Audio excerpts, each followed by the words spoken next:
Hello. मेरी interview tips पे जो पिछली वीडियोस थी इंट्रोडक्शन के ऊपर, एफएक्यूज के ऊपर, उसमें कमेंट्स में आप लोगों ने लिखा कि रिज्यूमे के ऊपर वीडियो बनाई जाए।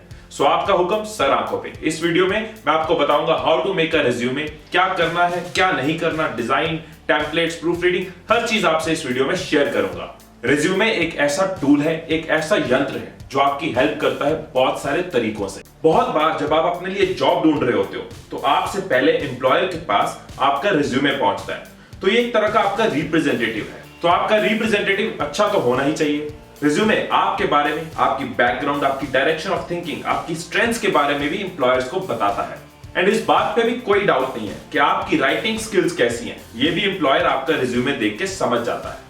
And yes of course, resume आपकी कॉन्टैक्ट इंफॉर्मेशन भी एम्प्लॉयर को देता है, आपको किस नंबर पे कॉल किया जाए या किस आईडी पे मेल किया जाए। क्योंकि मैं एक एचआर कंपनी में जॉब करता था, रिक्रूटर्स के साथ बैठता था, बहुत सारी कंपनीज के लिए मैंने इंटरव्यूज ली हैं, प्लेसमेंट्स करी हैं, तो मैं आपके साथ रिक्रूटर्स के माइंडसेट से, इंटरव्यूअर्स के माइंडसेट से, एम्प्लॉयर के माइंडसेट से टिप्स और आइडियाज शेयर करता रहूंगा। हम शुरू करेंगे रिज्यूमे के स्ट्रक्चर और एलिमेंट से, सो दैट आप समझ जाओ कि रिज्यूमे में क्या आता है। फिर कुछ इंपॉर्टेंट टिप्स डिस्कस करेंगे, क्या करना है और क्या नहीं करना। मैं आपसे ये भी डिस्कस करूंगा कि कैसे आप खुद अपने रिज्यूमे की गलतियां ढूंढ सकते हो और गलतियों को अवॉइड कर सकते हो। मैंने कोशिश की है कि इस वीडियो में हर वो चीज कवर करूं जो रिज्यूमे के बारे में आपके माइंड में आ सकती है। मतलब कि इस वीडियो को देखने के बाद रिज्यूमे को लेकर आपकी नॉलेज पूरी हो, आपके माइंड में कोई डाउट ना हो, आपको और नॉलेज की जरूरत ना हो, बस एक्शन ले पाओ। एंड लास्ट में आपके साथ लिंक शेयर करूंगा उस डॉक्यूमेंट का जिसके अंदर आपको डिजाइन्स, टेम्पलेट्स मिल सकते हैं, सो दैट आप अपने रिज्यूमे को और इंटरेस्टिंग बना सको। बहुत सारी कंपनीज ये सिखाने का पैसा लेती हैं, फीस लेती हैं, लेकिन ये वीडियो, ये टेम्पलेट सब कुछ आपके लिए बिल्कुल फ्री है। इनको यूज करो, अपनी लाइफ में, अपने करियर में ग्रो करो, आगे बढ़ो, यही इस चैनल की मिशन है। पहले रिज्यूमे के स्ट्रक्चर की बात करते हैं। एक बेसिक रिज्यूमे मैं आपके साथ शेयर करूंगा सो दैट हम एलिमेंट्स को समझ पाएं। कुछ चीजें आपको पहले से पता होंगी, कुछ आपके लिए नहीं होंगी। आप अपने हिसाब से, अपनी जॉब के हिसाब से चीजों को आगे पीछे कर सकते हैं। सबसे पहले नेम। आपका नाम रिज्यूमे में प्रोमिनेंट होना चाहिए, मतलब कि रिज्यूमे देखते ही आपका नाम नजर आ जाए। जब आप इंटरव्यू के लिए जाते हो ना, तो आपका इंटरव्यूअर आपसे बात करते करते साथ में आपका रिज्यूमे देख रहा होता है, तो आपका नाम उसको रिज्यूमे देखते ही नजर आ जाना चाहिए। नेम के बाद अपनी कॉन्टैक्ट डिटेल्स लिखना बेटर है, क्योंकि जब आप कहीं पे अपना रिज्यूमे भेजते हो तो वो जब आपके रिज्यूमे को रेफर करते हैं तो आपको कांटेक्ट करने के लिए उनको ढूंढना ना पड़े कि आपका ईमेल आईडी या नंबर कहां लिखा है। उसके बाद आता है ऑब्जेक्टिव। कुदरत में हर चीज का कोई ऑब्जेक्टिव होता है, कोई मकसद होता है, तो आपके करियर का भी कोई मकसद, कोई ऑब्जेक्टिव होना चाहिए। अब आप पूछोगे, लेकिन मुझे ये बताओ कि ये करियर ऑब्जेक्टिव बनाना कैसे है? आपका करियर ऑब्जेक्टिव इफेक्टिव होना चाहिए, मतलब कि एक दो लाइंस में ही रिक्रूटर को, आपके एम्प्लॉयर को क्लियर हो जाए कि आप क्या चाहते हो। एक दो लाइंस में आपको बताना है who I am, what I want to be and how will I make your company successful। Career objective की एक सिंपल एग्जांपल ये हो सकती है, to obtain a position that will allow me to utilize my technical skills, experience and willingness to learn in making an organization successful। सो इसमें तीनों चीजें पता चल रही हैं कि आप में टेक्निकल स्किल्स और रिलेटेड एक्सपीरियंस है, जिसको आप इस जॉब के थ्रू यूज करके ऑर्गेनाइजेशन को अपनी क्वालिटीज के साथ सक्सेसफुल बनाना चाहते हो। मतलब who I am, what I want to be and how will I make your company successful clear है। आप एक ही करियर ऑब्जेक्टिव लिख के हर जॉब पे मत चेको। जिस जॉब के लिए अप्लाई कर रहे हो, देखो कि कैसे अपने करियर ऑब्जेक्टिव को उस जॉब के साथ रिलेट कर सकते हो। आप जॉब डिस्क्रिप्शन में से एक दो वर्ड्स उठा के अपने करियर ऑब्जेक्टिव में लिख सकते हो जो आपके साथ रिलेटेड हो। इससे आपको एम्प्लॉयर की अटेंशन भी मिलेगी और एम्प्लॉयर आपके रिज्यूमे को उस जॉब के साथ रिलेट कर पाएगा। एग्जांपल के तौर पे एक जॉब डिस्क्रिप्शन लेते हैं सिविल इंजीनियर की पोजीशन की। तो हम इस जेडी में मोटा मोटा पढ़ पा रहे हैं कि कंस्ट्रक्शन कंपनी है, ऑटोकैड की नॉलेज चाहिए, innovative bent of mind, analytical and problem solving skills चाहिए, knowledge of SAP will be an added advantage. अब इसमें हमें पता चल रहा है कि कंस्ट्रक्शन कंपनी है और कंपनी की नीड ऑटोकैड एंड सैप है, जिसकी मुझे नॉलेज है। तो हम अपने करियर ऑब्जेक्टिव को इस जॉब डिस्क्रिप्शन के साथ रिलेट करके बना सकते हैं। जैसे कि I seek a job as a civil engineer in a construction company where I can use my knowledge of AutoCAD and SAP.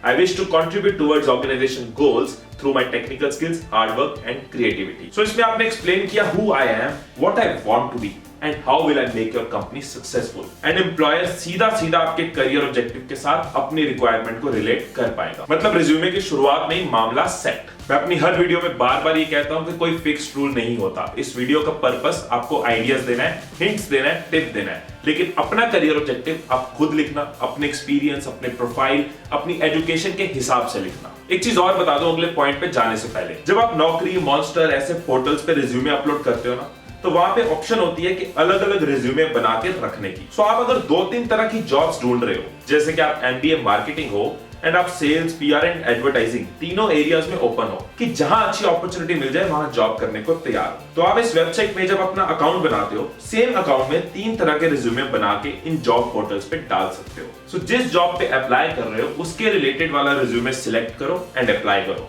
ये तो हो गया करियर ऑब्जेक्टिव। अब इसके बाद क्या?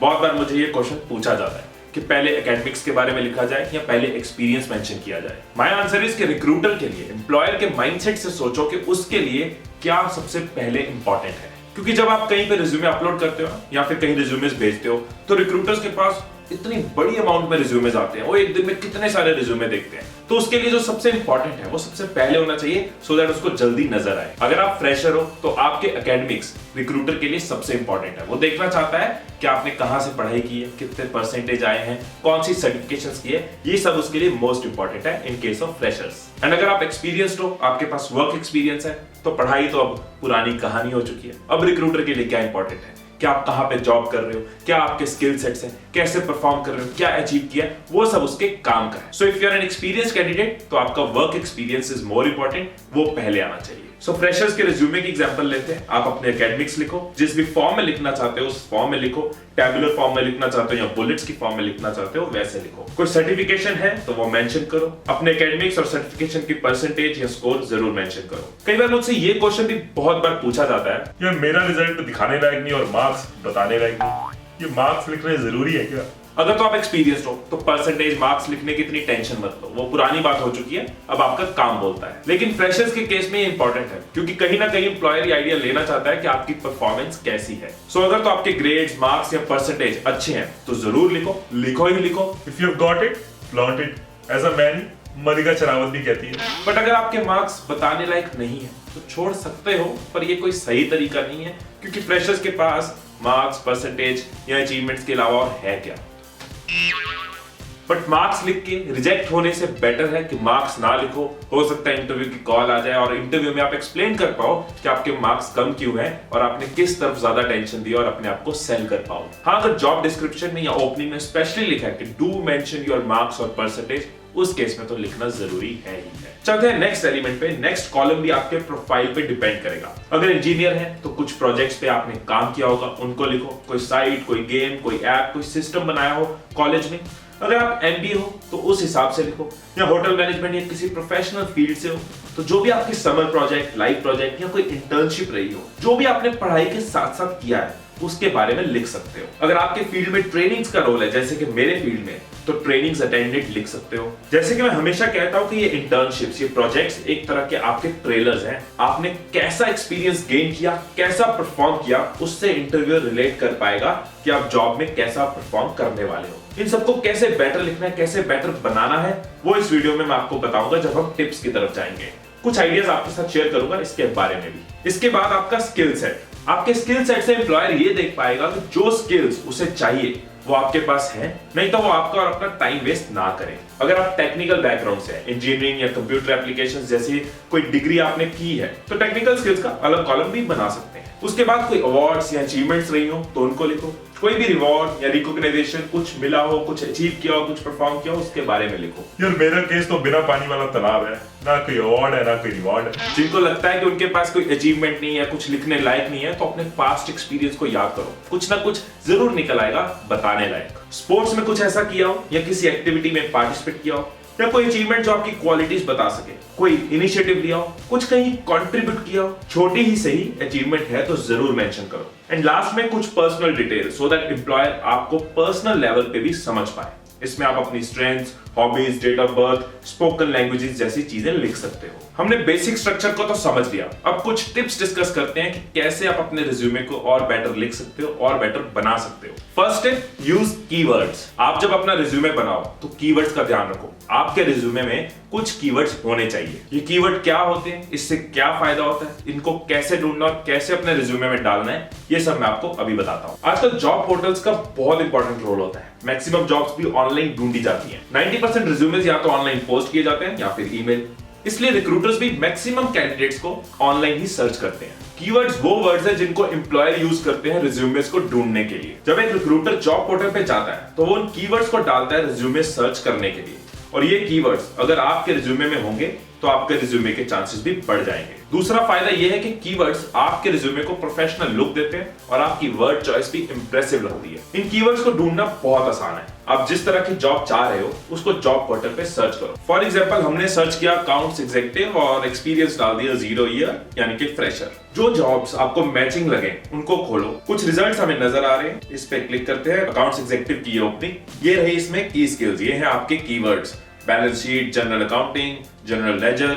इन कीवर्ड्स को कॉपी करके किसी एक डॉक्यूमेंट में एक जगह लिखते रहो। ऐसे और भी जो रिलेटेड जॉब लगे उसको भी खोलो, उसके अंदर से भी कीवर्ड्स उठाओ और कॉपी करके एक जगह पे पेस्ट कर दो। एक और जॉब ले लेते हैं सो दैट हमें क्लियर हो जाए। ये रही थर्ड जॉब और इसके अंदर से कीवर्ड्स उठाए और हमने इसको भी कंपाइल कर दिया एक ही डॉक्यूमेंट में। सो अब हमें पता है कि एम्प्लॉयर्स क्या वर्ड्स यूज करते हैं कैंडिडेट को ढूंढने के लिए, क्या सर्च करते हैं, कौन से कीवर्ड्स हैं जिनके आसपास वो घूम रहे हैं। अब इनमें से जो कीवर्ड आपको अपने काम के लगे, अपने रिलेटेड लगे, जो आपकी स्किल, आपकी डिग्री, आपके नॉलेज के रिलेटेड हो, जैसे कि आपको MS ऑफिस आता है तो अलग लिख लो, TDS और टैक्सेशन की भी समझ है तो ये भी अलग लिख लो, MIS भी आपको अपनी स्किल का पार्ट लगता है एंड VAT से भी एक्विंटेड हो तो वो भी लिख लो। आप नोटिस करो कि कुछ कीवर्ड्स तो ऐसे हैं जो हर जॉब में है, जैसे कि MIS, टैली, इट मींस ये ऑल इंपॉर्टेंट है और अगर ये आपसे रिलेटेड है तो इनको जरूर लिखो। अब आप अपने रिज्यूमे में देखो कि कैसे इन वर्ड्स को नेचुरली अपने रिज्यूमे में फिट कर सकते हो। फॉर एग्जांपल आपने अपने रिज्यूमे में लिखा हुआ है कि I have knowledge of taxation, but अब आपको पता है कि रिज्यूमे में TDS और VAT लिखना भी जरूरी है, उससे मेरे रिज्यूमे के चांसेस बढ़ेंगे, और आपको TDS और VAT की नॉलेज भी है। तो अब आप सेम लाइन को इस तरह से लिख सकते हो, I have knowledge of taxation in areas like TDS, VAT etcetera. In keywords को इंक्लूड करने से आपके रिज्यूमे के जल्दी और ज्यादा विजिबल होने के चांसेस बढ़ गए, मींस जॉब मिलने के चांसेस बढ़ गए। अब आप अपने फील्ड के हिसाब से जॉब पोर्टल्स पे जाओ, अपने रिलेटेड कीवर्ड्स ढूंढो और अपने रिज्यूमे में फिट करो। और ये सब नेचुरली करना, जबरदस्ती फिट मत करना, आर्टिफिशियल हो जाएगा, पता लग जाएगा। Second tip, avoid paragraphs. आप पैराग्राफ की जगह बुलेट पॉइंट्स में अपनी इंफॉर्मेशन लिखो। जितना आपका रिज्यूमे साफ सुथरा होगा उतना प्रेजेंटेबल लगेगा। और एक दिन में रिक्रूटर को हंड्रेड्स ऑफ रिज्यूमे देखने होते हैं। अगर आपके रिज्यूमे में बुलेट पॉइंट्स में चीजें लिखी हुई हैं तो उसके लिए वो प्लेट में परोसे हुए खाने की तरह है, आपके बारे में जानना उसके लिए इजी हो जाएगा। और अगर आपने पैराग्राफ में लिखी है तो इसका मतलब है खेतों में से खुद ही सब्जी निकालो, उसको पकाओ और खाओ, जो कि रिक्रूटर के लिए मुश्किल है। सो जितनी आपके रिज्यूमे पे रिक्रूटर को मेहनत कम करनी पड़ेगी उतने आपके चांसेस ज्यादा। सो बुलेट पॉइंट्स को यूज करो और पैराग्राफ्स को अवॉइड करो। Third point, backup your projects and achievements with qualities and strengths. मतलब डांस पे चांस मारना है। एग्जैक्टली, चांस पे डांस मारना बहुत जरूरी है। जो लोग चांस पे डांस नहीं मारते ना, वो चांस को खो बैठते हैं। सो रिज्यूमे आपके लिए एक चांस है कि कैसे आप एम्प्लॉयर को खुद के बारे में बेस्ट बता सकते हो। आप अपनी स्किल्स को, अचीवमेंट्स को सिंपल तरीके से भी लिख सकते हो या उनमें से एक दो पॉइंट्स को बेटर बना सकते हो। Let me tell you how to back up your projects and achievements with your skills and strengths. एक एग्जांपल लेते हैं कि आपने अपने अचीवमेंट में लिखा कि I was selected as a team leader by ABC Infosystems to direct a group of 5 people। अब इसी लाइन पे चांस पे डांस मारना है, मतलब कि अपनी अचीवमेंट को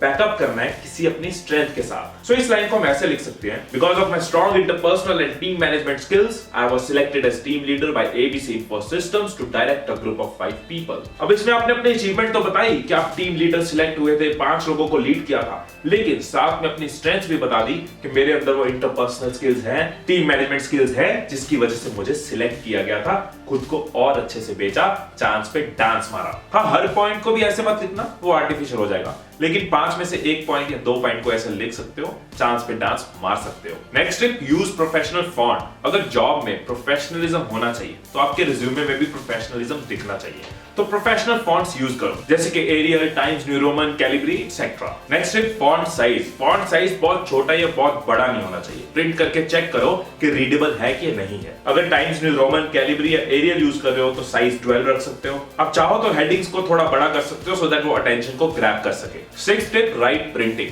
फोटोकॉपीज को ना अवॉइड करो। फोटोकॉपीज में कहीं ना कहीं क्वालिटी कॉम्प्रोमाइज होती है और इंक इतनी शार्प नहीं होती। सो या तो अच्छे प्रिंटर से प्रिंट करो या अच्छे प्रिंटर से प्रिंट करवा लो, क्योंकि हर चीज इंप्रेशन में काउंट करती है। Seventh tip, action verb. आपको अपने रिज्यूमे में एक्शन वर्ब्स यूज करने चाहिए। मैं एक्शन वर्ब्स को एग्जांपल के साथ एक्सप्लेन करता हूं। फॉर एग्जांपल आपने अपने रिज्यूमे में लिखा I was handling and addressing client concerns, तो हैंडलिंग और एड्रेसिंग की जगह हम लिख सकते हैं I handled and addressed client concerns. Handled और एड्रेस्ड ये हैं एक्शन वर्ब्स। आप नोटिस करो इनका इंपैक्ट ज्यादा है, ये दमदार लगते हैं, डिसिसिव लगते हैं, प्रोफेशनल लगते हैं, क्रिस्प लगते हैं। ऐसे ये लिखने की जगह कि I was given charge for communicating feedback to middle management, अगर आप कम्युनिकेटिंग को रिप्लेस करते हो एक्शन वर्ब के साथ I communicated feedback to middle management, तो इंपैक्ट में डिफरेंस आता है। इन एक्शन वर्ब्स की लिस्ट भी आपको उस डॉक्यूमेंट में मिल जाएगी जिसका लिंक मैं एंड में आपके साथ शेयर करूंगा। सो आप भी अपने रिज्यूमे में देखो कि कैसे वर्ब के साथ आईएनजी लगाने की जगह उनको एक्शन वर्ब की फॉर्म में लिख सकते हो। अब कुछ डोंट्स डिस्कस कर लेते हैं कि कौन सी चीजें हमें नहीं करनी। डोंट यूज फैंसी पेपर और कलर्ड पेपर। हाँ, अगर आपका फील्ड ऐसा है कि आप क्रिएटिव राइटर हो या ग्राफिक डिजाइनर हो फिर ये चीजें चल सकती हैं, लेकिन प्रोफेशनल जॉब के लिए आपका रिज्यूमे भी प्रोफेशनल होना चाहिए। A4 व्हाइट शीट होनी चाहिए। सेकंड, अपने रिज्यूमे में जार्गन्स और स्लैंग्स को मत यूज करो। जार्गन्स मतलब कोई ऐसे वर्ड्स या शॉर्ट फॉर्म्स जो आप बोलते तो आ रहे हो बट वो कॉमन नहीं है। फॉर एग्जाम्पल, आपके कॉलेज में AMC कहते हैं एडोबी मार्केटिंग क्लाउड को, बट हो सकता है कि एम्प्लॉयर के लिए नया टर्म हो, उसको AMC का ना पता हो, एडोबी मार्केटिंग क्लाउड बोलता हो। सो बेटर ये है कि अपने रिज्यूमे को लिखने वक्त इन चीजों का भी ध्यान रखो कि कोई ऐसे वर्ड तो नहीं लिख रहे जो आपके लिए कॉमन है लेकिन बाकियों को इसके बारे में नहीं पता। Third, do not include irrelevant और नेगेटिव इंफॉर्मेशन। अगर आप कुछ नेगेटिव लिखते हो अपने रिज्यूमे में, जैसे कि वीकनेस लिख दी, तो याद रहे कि बहुत सारी जगह पे आप नहीं पहुंचते, आपका रिज्यूमे पहुंचता है। मतलब आप जाके एक्सप्लेन नहीं कर सकते कि इसके पीछे क्या कारण है, क्या रीजन है। एम्प्लॉयर अपने हिसाब से उसका मीनिंग लेगा, आपके नेगेटिव पॉइंट को अपने हिसाब से समझेगा और उस जॉब के लिए आपके चांसेस कम हो सकते हैं। इसलिए नेगेटिव और इररिलेवेंट चीजों को मत लिखो। Fourth tip, don't copy paste from internet. चोरी करना पाप है। जैसे कि मैंने पहले भी बताया कि रिक्रूटर्स एक दिन में कई सारे रिज्यूमे देखते हैं, तो अगर आप नेट से उठा के लिखोगे ना तो उनको रिज्यूमे देखते आइडिया हो जाएगा कि इसने नेट से चेपा है। उन्होंने वो इन्फॉर्मेशन, सेम इन्फॉर्मेशन कई जगह और भी पढ़ी होगी और आपका इंप्रेशन नेगेटिव हो जाएगा। इसलिए चेपो मत, अपना लिखो। फिफ्थ टिप, छोटी सी टिप है लेकिन मुझे लगा वो इंपॉर्टेंट है क्योंकि जब मैं इंटरव्यूज देता था मैंने ये कई बार नोटिस किया था। फिफ्थ टिप है, डोंट फोल्ड योर रिज्यूमे। जब आप इंटरव्यू के लिए जाते हो ना तो रिज्यूमे को किसी फोल्डर में या फाइल में लेके जाओ। एंड अगर किसी रीजन से फोल्ड करना पड़ गया तो याद रहे कि जब फोल्ड करो तो इस चीज का ध्यान रखो कि जहां पे टेक्स्ट लिखा है वहां से फोल्ड ना करो। वो फोल्ड की लाइन टेक्स्ट के ऊपर आ जाएगी तो टेक्स्ट पढ़ा नहीं जाएगा और अच्छा नहीं लगेगा। अब हमने रिज्यूमे के स्ट्रक्चर को समझ लिया, डूज समझ लिया, डोंट समझ लिया। अब बात करते हैं प्रूफ रीडिंग की कि कैसे आप रिज्यूमे में गलतियों को अवॉइड कर सकते हो, गलतियों को ढूंढ सकते हो। किसी भी रिटन मटेरियल में गलतियों को ढूंढना, सही करना, उसको प्रूफ रीडिंग कहते हैं। मैंने बहुत बार ऐसे रिज्यूमे देखे जिनको देख के बंदा सोचता है कि इसको जॉब ना ही दें तो अच्छा है। जो अपने रिज्यूमे को ढंग से नहीं बना पाया वो जॉब के ढंग से करेगा। आई रिमेंबर एक कैंडिडेट ने लिखा था I block cylinder in advance for important customer. मतलब कैलेंडर की जगह सिलेंडर हो गया और मैंने भी पूछ लिया भैया ब्लैक का काम करते हो क्या। एक ने लिखा था I take customer orders, order यानी कि स्मेल, ऑर्डर्स का एक आर मिस हो गया तो मतलब हो गया मैं कस्टमर की दुर्गंध लेता हूं। ये वो एरर्स है जो आपको कंप्यूटर भी नहीं बताएगा क्योंकि ऑर्डर, सिलेंडर, कैलेंडर ये वर्ड्स सही तो हैं, कंप्यूटर के लिए तो सही हैं, पर आपके रिज्यूमे की ये गलतियां वाट लगा सकती हैं। सो क्योंकि सवाल नौकरी का है, करियर का है, तो प्रूफ रीड कर ही लेना चाहिए। कुछ टिप्स मैं आपको दे रहा हूं कि कैसे आप अपने रिज्यूमे को प्रूफ रीड कर सकते हो। First, take a print out. अपने रिज्यूमे का प्रिंट आउट निकालो, फिर उसके बाद पढ़ो। कुछ एरर्स ऐसे होते हैं फॉर्मेटिंग में, अलाइनमेंट में, जो हो सकता है सिस्टम में हमें पता ना चले, लेकिन जब प्रिंट आउट हाथ में होता है तो हम पूरे रिज्यूमे को एक साथ देख पाते हैं, काफी सारे एरर्स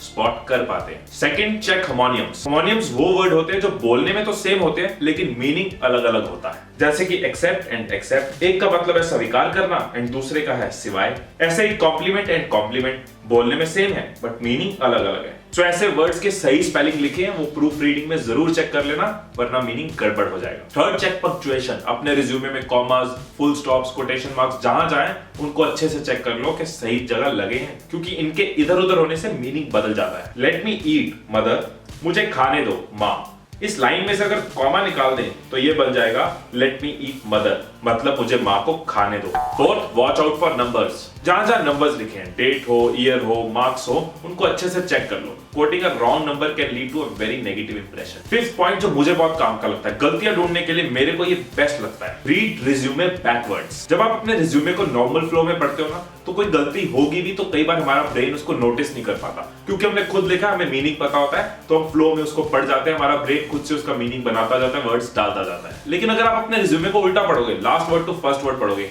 तो मीनिंग नहीं बनेगा, एक एक वर्ड पे आपका फोकस जाएगा और गलती ट्रैक कर पाओगे, चेंज कर पाओगे, अपने रिज्यूमे को ठीक कर पाओगे। Sixth and last step on proof reading, ask someone else to read it. अपने रिज्यूमे को किसी और को दो पढ़ने के लिए, गलतियां ढूंढने के लिए। हो सकता है आपसे कोई गलती मिस हो गई हो, तो दूसरे से चेक करवाना, एक सेकंड ओपिनियन लेना हमेशा बेटर है। सो हमने इस वीडियो में रिज्यूमे के स्ट्रक्चर को समझा, क्या क्या करना है उन डूज को समझा, क्या नहीं करना उन डोंट्स को समझा, और इसके अलावा प्रूफ रीड कैसे करना है, गलतियां कैसे ढूंढनी है, उसके ऊपर भी कुछ टिप्स को समझा। नो डाउट कि रिज्यूमे लिखना भी एक आर्ट है, और ये आर्ट आपको आपकी जॉब तक पहुंचाता है। जैसे कि मैंने आपसे प्रॉमिस किया था कि इस वीडियो के एंड में आपको एक डॉक्यूमेंट दूंगा जिसमें बहुत सारी हेल्पफुल रिसोर्सेज होंगे, इंफॉर्मेशन होगी। सो अगर आप ये वीडियो यूट्यूब पे देख रहे हैं तो आपको कॉर्नर में एक आई का बटन नजर आ रहा होगा, आप उस आई के बटन पे क्लिक कर सकते हैं, आपको वो लिंक मिल जाएगा।